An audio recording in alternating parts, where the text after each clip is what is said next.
Hey guys, so I have some interesting information. I don't know if it's completely accurate or true. It was on the Daily Mail, but apparently there's an author by the name of Edward Klein. He was also the former editor in chief at the New York Times Magazine, but he's releasing a new book, and in his new books, it shows revelations that the FBI were investigating that shows collusion between uh, American anarchist groups and ISIS and Al-Qaeda. So this is no surprise to anybody who's on the right who have been kind of saying this for a long time. You've been called crazy. It's like, oh no, they're nothing alike. How could you say that? But it's like, apparently there's some pretty good evidence that at least they're people in their higher upper echelons or whatever of Antifa have been meeting with these groups to learn how to make weapons, bombs, chemical weapons. There's evidence of them traveling to the G20 summit and meeting with people, Al Qaeda people there and stuff. And like they were intending to do a lot of shit when Trump went there. So luckily there was a lot of police presence and they took a lot of precautions to stop this. The FBI was on this. But, one of the other guys also traveled to Syria. One of the guys from Oakland traveled to Syria and met with some people from ISIS. So this is insane. And it's no surprise, like I said before, we all realize that people like Antifa, whether they may not agree with everything that ISIS does, like cutting off the head of children and all this stuff, they do agree with the goals, in mind. And that is to take down Western society, Western culture, whatever. They have the same goals and, they're not opposed to doing some similar shit.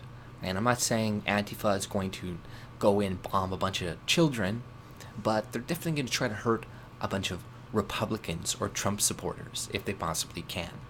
Because they're, filled with propaganda.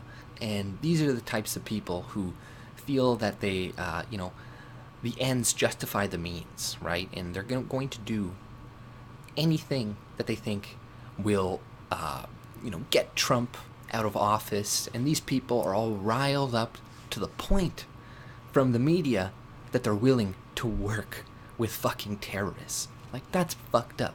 Maybe slow down on the rhetoric about Trump making him out to be a fucking dictator, because this is making very impressionable people, especially because, Antifa, the people that go there are very impressionable to begin with. So now, even the most crazies among them are now going to go to people like ISIS to get tactics, how to, like, hurt people. And I'm not saying all of Antifa is going to do this, because I'm sure a lot of them are just, like, regular, upper class liberals that are like, oh, I want to fight the man, break a few windows and jump on some cars. That's probably the majority of them, right? But we got to watch out for these guys just as much as, or probably more so, than we got to watch out for white nationalists and stuff. And granted, there has been some white nationalists shooting people and stuff, like, at that Richard Spencer event.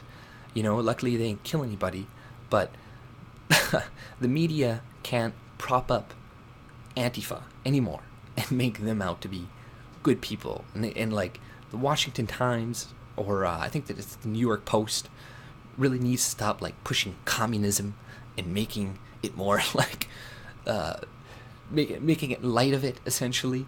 And it's making more people more willing to do tactics like Antifa, because Antifa, they're essentially communists, and communists often do terrible tactics to get the ends that they want.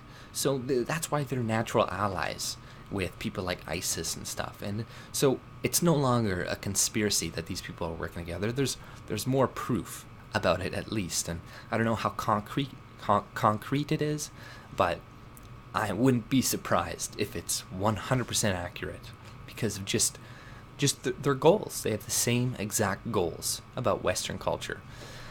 But that's all I pretty much had to say. If you like my content, subscribe. Look down below. You can find my links for Twitter, Gab, and Minds. Take it easy.